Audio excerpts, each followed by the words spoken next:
पिछली कड़ी में हमने देखा कि किस प्रकार रजिया के सुल्तान बनते ही सल्तनत में चारों ओर विद्रोहों की आंधी चलने लगी। 13वीं शताब्दी ईस्वी में जब दिल्ली पर अफगानिस्तान के पहाड़ी क्षेत्रों से आए लड़ाका तुर्की कबीले काबिज थे, एक यतीम शहजादी का दिल्ली सल्तनत पर काबिज हो जाना बहुत ही आश्चर्यजनक घटना थी। किंतु सख्त इरादों की मलिका रजिया ने उस युग में ऐसा कर दिखाया। अपनी सल्तनत और तख्त की रक्षा करने के लिए वह तलवार और कलम दोनों चलाना जानती थी। वह युद्ध अभियानों का संचालन कर सकती थी। वह तख्त पर बैठकर अमीरों और रियाया पर शासन कर सकती थी। वह दिल्ली की गलियों में घूमकर जनता का विश्वास जीतने में समर्थ थी। वह पतली दुबली सी लड़की विद्रोहियों के विरुद्ध रण में जूझने को तत्पर रहती थी। जब वह घोड़े की पीठ पर बैठती तो घोड़े हवाओं से बातें करने लगते। जब वह अपनी सेनाओं को प्रयाण का आदेश देती तो बड़े बड़े योद्धा मैदान छोड़कर भाग जाते। अपने दृढ़ निश्चय के बल पर ही रजिया ने मध्यकालीन भारत का इतिहास बदल दिया। यद्यपि रजिया ने अपने पिता इल्तुतमिश को ही अपना आदर्श माना था तथा उसी के पद चिन्हों पर चलकर वह शासन का संचालन करती थी, तथापि कई मामलों में वह अपने पिता से भी 2 कदम आगे थी।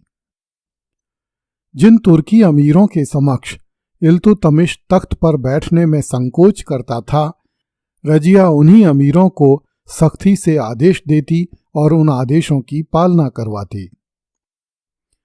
इल्तुतमिश ने तुर्की अमीरों को खुश करने के लिए हिंदू जनता पर भयानक अत्याचार किए थे, किंतु रजिया ने अपने अमीरों को निर्देश दिए कि वे हिंदू रियाया के साथ नरमी से पेश आएं। उस युग के मुस्लिम उलेमाओं और मौलवियों को रजिया सुल्तान की यह बात उचित नहीं लगती थी। वे शासन द्वारा विधर्मियों के साथ नरमी का नहीं अपितु सख्ती का व्यवहार चाहते थे। इसलिए ये उलेमा और मुल्ला मौलवी सुल्तान के इस कार्य से चिढ़ गए और उन्होंने सुल्तान का विरोध करना आरंभ कर दिया। इन मुल्ला मौलवियों की शक्ति इस्लाम की व्याख्या करने के अधिकार में निहित थी और वे इस निर्बाध शक्ति का उपयोग अपनी इच्छा से करना चाहते थे। विधर्मी काफिरों के संबंध में वे ऐसे ऐसे सिद्धांत प्रस्तुत करते थे जो इस्लाम की किसी भी पुस्तक में नहीं लिखे हुए थे। उस काल के सुल्तान मुल्ला मौलवियों की इस शक्ति को पहचानते थे तथा उनकी इस शक्ति का उपयोग अपने शासन को मजबूती देने में करते थे। इसलिए वे मुल्ला मौलवियों की बातों को चुपचाप स्वीकार कर लेते थे। रजिया के समक्ष भी यही एक रास्ता था कि वह मुल्ला मौलवियों द्वारा प्रस्तुत की जा रही दार्शनिक व्याख्याओं को चुपचाप स्वीकार कर ले। संभवतः वह ऐसा कर भी लेती, किंतु मुल्ला मौलवी तो स्वयं रजिया के अस्तित्व का ही विरोध कर रहे थे। ऐसी स्थिति में रजिया उन्हें सहन कैसे कर सकती थी? रजिया में एक शासन के गुण विद्यमान थे, किंतु दगा, फरेब, जालसाजी और खुदगर्जी से भरे उस युग में रजिया के समर्थक कम और विरोधी अधिक थे। इस कारण वह केवल 3.25 साल ही शासन कर सकी। रजिया को लेकर प्राय उसके सौंदर्य और प्रेम के किस्से ही इतिहास में हावी हो गए हैं, जबकि सुल्तान के रूप में उसके संघर्ष और उपलब्धियां कम दिलचस्प नहीं हैं। रजिया के प्रेम के किस्सों की सच्चाई पर हम आगामी कड़ियों में चर्चा करेंगे। रजिया के तख्त पर बैठते ही सबसे पहले रुकनुद्दीन के मुख्य वजीर कमालुद्दीन मोहम्मद जुनैदी ने विद्रोह का झंडा खड़ा किया और बदायूं, मुल्तान, झांसी तथा लाहौर के गवर्नरों से जा मिला। ये लोग अपनी अपनी सेनाएं लेकर दिल्ली की ओर बढ़ने लगे। इनका लक्ष्य रजिया के स्थान पर इल्तुतमिश के छोटे पुत्र बहराम को सुल्तान बनाना था। इन विद्रोहियों ने रजिया को उसकी राजधानी में घेर लिया। इस गंभीर परिस्थिति में रजिया ने कूटनीति से काम लिया। उसने अपने विरोधियों में फूट पैदा कर दी। इस कार्य के लिए उसने अपनी सुंदरता तथा अपने कुंवारेपन का लाभ उठाया। रजिया ने अपने विरोधी गवर्नरों के पास अलग अलग दूत भेजकर उनके साथ विवाह करने की इच्छा व्यक्त की। कोई भी विरोधी गवर्नर रजिया की इस चाल को नहीं समझ सका और वह इस युद्ध से अलग होने के लिए बहानेबाजी करने लगा। इस प्रकार गवर्नरों में मनमुटाव उत्पन्न हो गया और वे विभिन्न दिशाओं में भाग खड़े हुए। अब रजिया की सेनाओं ने पंजाब के गवर्नर का पीछा किया और उसका बुरी तरह से दमन किया। इस प्रकार रजिया ने दिल्ली से लेकर पंजाब तक के क्षेत्र में अपनी सत्ता स्थापित कर ली।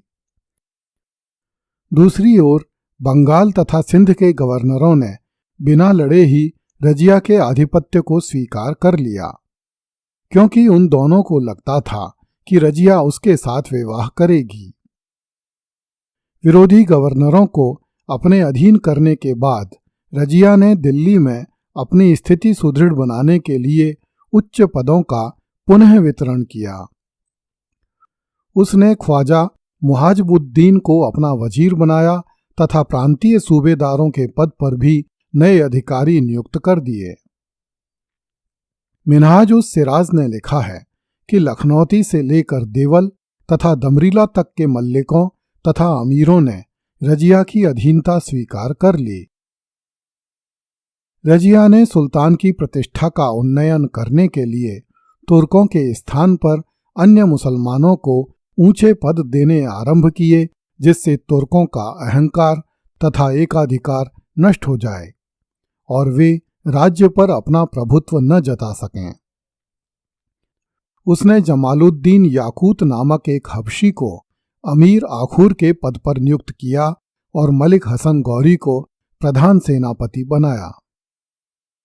इससे प्रांतीय शासकों के मन में यह संदेह उत्पन्न होने लगा कि रजिया शमसी तुर्क सरदारों की शक्ति का उन्मूलन करना चाहती है।